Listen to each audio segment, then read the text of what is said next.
I want to start by saying I like Discord. Seriously, it's a great platform that I've used for years now, and I even like the new logo and redesign. Yeah, fight me. It's actually properly centered now, people. I don't know why you don't like it. And to top it all off, my favorite community of ours is our Discord community. And I think part of the reason for that is Discord is probably one of, if not the best places in 2021 to host a community. However, there are some serious red flags about Discord, things that are easy to ignore, but really need to be talked about. So let's bring it out into the open. Worst case scenario, you'll just learn something new today. Best case scenario, it leads to actual change and make a service you already enjoy better. 2 issues, several things you can do to make those issues better, and some Discord alternatives as well. That's the layout for this video. It's a fun video. Let's start with issue 1, centralization, trust, and sketchiness. Discord's history starts with a company called OpenFaint. OpenFaint was a mobile social gaming network that allowed app developers to add social networking into their apps, including Facebook Connect integrations and other nifty things. You might be asking why I'm talking about some random company. It's because the OpenFaint founder was Jason Citron, who's the same person who was part of building Discord. The red flags already start as OpenFaint was sold to a Japanese company for over $100 million, followed by a class action lawsuit claiming OpenFaint accessed, monitored, and stored the unique device identifiers for mobile devices, along with personally identifiable information such as a user's exact GPS location, internet browsing history, and Facebook and Twitter profiles. This was all done in a way that bypasses technical and code barriers designed to limit unauthorized access on mobile devices, which is a big no. That's like they're going around the wall and doing things improperly. Lack of proper business models tends to lead to companies taking desperate measures like what happened with OpenFaint. Fast forward to Discord, and its business model is a great conversation to have, since there's no way the freemium model of Discord alone can keep it going. Discord is heavily dependent on venture capitalist funding, which alone is not a sustainable business model. Many of the early backers were counting on an acquisition from Amazon or another tech company, which was unsuccessful for years. 2021 is keeping things a bit interesting, as supposedly their talks with Microsoft did fall through, and Sony ended up purchasing a minority stake in the company to help develop Discord for the PlayStation. I want to establish very early in this video that the founder of Discord has misused user data, has been accused of selling out his users, then proceeds to start a new gaming-oriented social network built with venture capitalist funding with, again, no clear business model. Really just waiting to be acquired by a massive tech company who's also unlikely to value you, the users. I don't think I need to further break down the obvious issues and red flags here. Nothing yet has happened, but it doesn't mean it's not happening and it won't happen down the road. Aside from their business model and early history, Discord has also gone through a good number of scandals that are worth bringing up. To start with story 1, Discord has a trust and safety team with elevated privileges to take some executive actions on communities who may be violating the Discord terms of service. Seems fair enough. It's easy to forget, though, that there are real people doing this. These are real individuals.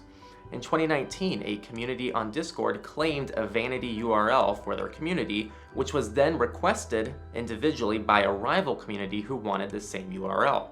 After denying them the URL, that vanity URL was then revoked the same day with no reasoning whatsoever.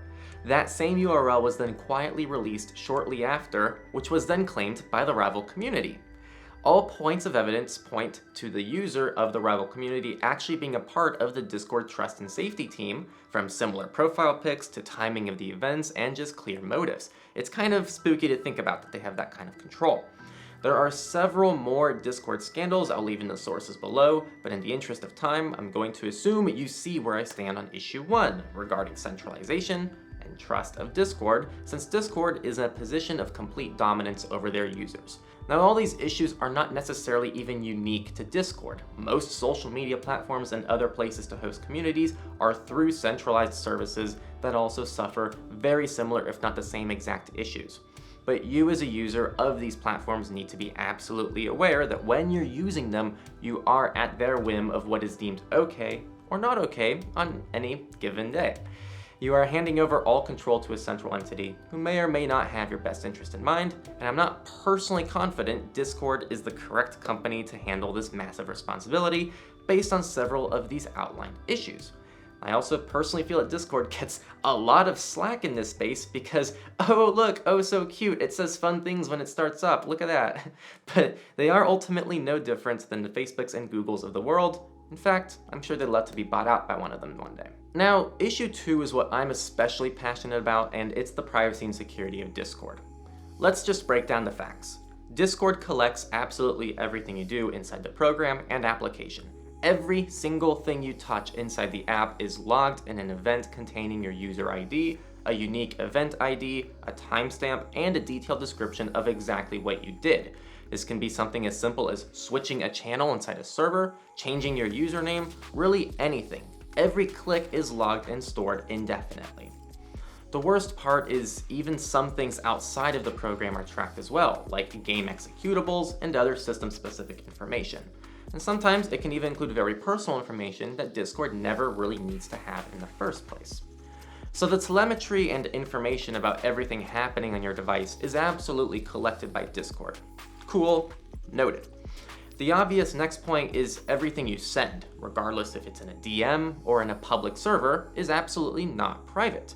There is no end-to-end encryption whatsoever on Discord, more on this later, and every image, attachment, or thing you say can be pursued by Discord staff, and even if you love Discord staff because you love them, oh, their profile pics are so cute, you should think of the possibilities of future data breaches. Discord is collecting mountains of valuable data from millions of people, and this makes them a massive target for hackers and other people who see value in this. All it takes is one breach for every message ever sent on Discord to become public information. Perhaps the worst part about this is there's really no recourse for you. Discord has these oh so great privacy toggles, but they don't have any impact on what's actually being collected by Discord. Seriously, they do nothing. What they do is they tell the Discord server to delete the data as soon as the server receives the data. But that same data is still being sent from your device regardless of whether or not these toggles are enabled. There's also no way to guarantee Discord even follows up on their promise to delete that data on their end. There's just so many reasons that this is wrong. I can't really handle it. I'm amazed it's even legal, to be honest. Under GDPR, companies are required, when requested, to delete all associated user data through their service. More specifically, this is called the right to be forgotten. If you delete your Discord account, you want to delete all data associated with your account.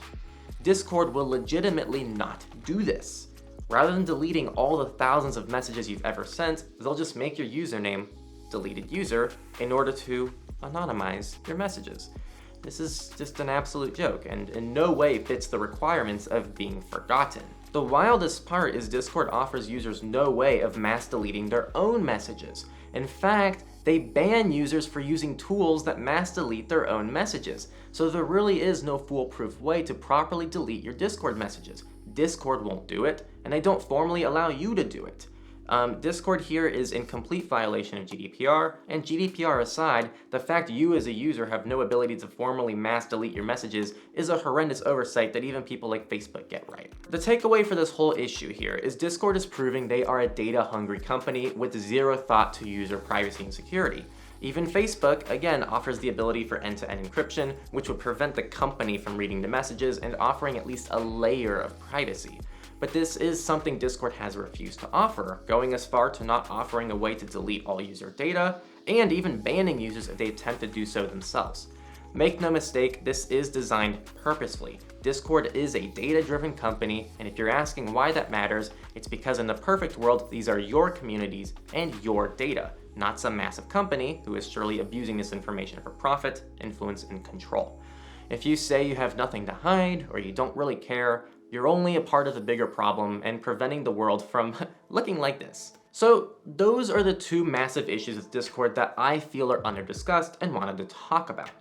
Ultimately though, Discord is a great platform to be on and is arguably one of the best places to have a community, so what can be done to address some of these issues? Let me give you some step-by-step solutions. Step 1, keep it inside your browser. Keeping Discord in your browser inside its own progressive web app will prevent it from gathering as much system information, and it'll be more properly sandboxed from other things you do. We'll do more with this soon. Step 2, make sure to follow the basic universal privacy and security advice that's almost always given.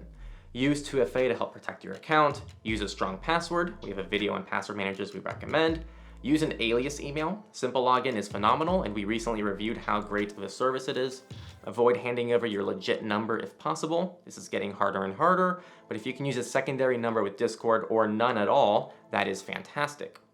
Be cautious with the information you share and assume it'll be public, even your DMs. Discord, again, has full access to everything you do, and rather than trusting a massive company like Discord, who will likely be bought out by another tech company, who will then take over your data, just don't post sensitive information in the first place and keep it to yourself. Disable the superficial toggles, I guess, though I would assume this doesn't do anything to be safe. More on how to actually prevent some of this soon. Deny permissions, especially on mobile. Discord probably doesn't need your contacts and locations, so don't give it to them. And finally, you can use a VPN if you want to prevent Discord from knowing your IP address, but this is honestly one of the smaller concerns with Discord. Step 3, stop the telemetry. Since Discord lives in your browser, right, install uBlock Origin, which honestly you should be using already, and add the 2 routes they use to conduct telemetry inside of UBO. There's still no guarantee this is everything, but it's the best we've got, and it'll surely stop at least something. Step 4, limit the number of devices Discord lives on. I think this is pretty straightforward, less is more. Step 5, improvements are improvements. If you can get even a single conversation with a friend to move to a better place, then that's a win. Small steps forward are still valuable, and we'll talk about alternatives soon. Step 6, proceed with caution here. There are unofficial clients that are better for privacy, as well as message deletion bots. The effectiveness of either of these are up for debate, and they can both risk your account being banned. So, they're not recommended by us. But be aware they do exist, though they very much break the Discord terms of service, and don't come crying in the comments when your account gets banned. Aside from solutions, let's talk about Discord alternatives. Again, you don't have to completely ditch Discord, but moving even some things away from it can be an incredibly effective thing to do over time. First, true Discord alternatives. Rocket.chat is privacy-friendly and self-hostable, which is incredible. This is just great. But usability is meh compared to Discord, and it is a lower key project, which some of you may not be a fan of. Slack is an option that's incredibly similar to Discord, but more with an emphasis on the professional crowd. The problem is it's not like Slack is really well known for privacy and security either, and they suffer similar issues to Discord, so you're just kind of migrating to something different, not necessarily something better. Same story with Gilded, but I guess there's still alternatives worth mentioning. Second, kinda Discord alternatives. Matrix is a federated protocol that recently got spaces in its Elements client. People say Matrix is a Discord alternative, and I currently very much disagree with that assessment. It can be reworked to be semi-similar to Discord, but it's just not quite like it. Regardless, it has spaces, it integrates with Jitsi for video and audio calls, and communities are definitely possible, which is great. We actually bridge our Matrix and Discord communities together, which is a pretty neat setup that I'd recommend trying out. XMPP and Mumble are 2 other kinda alternatives, neither of which I would truly recommend to people unless they're very committed to leaving Discord, and these are their only options to do so for whatever reason. I'm not going to talk too much about them since I don't really think they're super useful for many of you watching anyway. Finally, here are great platforms, but not really Discord alternatives. Signal is about as good as it gets when it comes to balancing privacy, security, and usability in one package. If you can move your Discord DMs to Signal, which does have a desktop client by the way, that's impressive. Signal can also handle small groups, like a champ, which may be able to replace a server you open for just your small friend group, or a school group or something like that. Seriously, Signal does group audio and video calls, and the groups are pretty decent, so try it out if you can because it can replace some parts of Discord pretty effectively. Telegram is another option that's similar to Signal, but it's kinda gross. There are other messengers in our messengers video that may work for you, though I would definitely say Signal is probably your highest likelihood of success. And there we have it. We talked about some issues Discord has, and hopefully that alone at least makes you more aware and educated that even what seems like a great platform has very legitimate concerns. I'd be even happier to hear from some of you that you implemented the kind of advice to make your Discord experience a bit safer with the privacy and security tips that were shared earlier, and I will do my best to heart every comment from those of you who actually move off Discord in one way or another thanks to this video. Also, please share this video around. Not only does that mean a lot to us and helps us out, but it also helps get the word out about how others can improve Discord and make it better for all of us to use. If you really liked our content, you can support us. We post all our content for free, and if you want some exclusive behind the scenes and other fun tidbits, be sure to join our Patreon where you can help support our mission in spreading privacy to the masses. Finally, join our community, which is on Discord or Matrix. They're bridged together so you can join either and interact with everyone. It's like one massive community between two platforms. It's also a great way to test Matrix for the first time. We'd be happy to have you. All our links are below, and you have yourself a great day.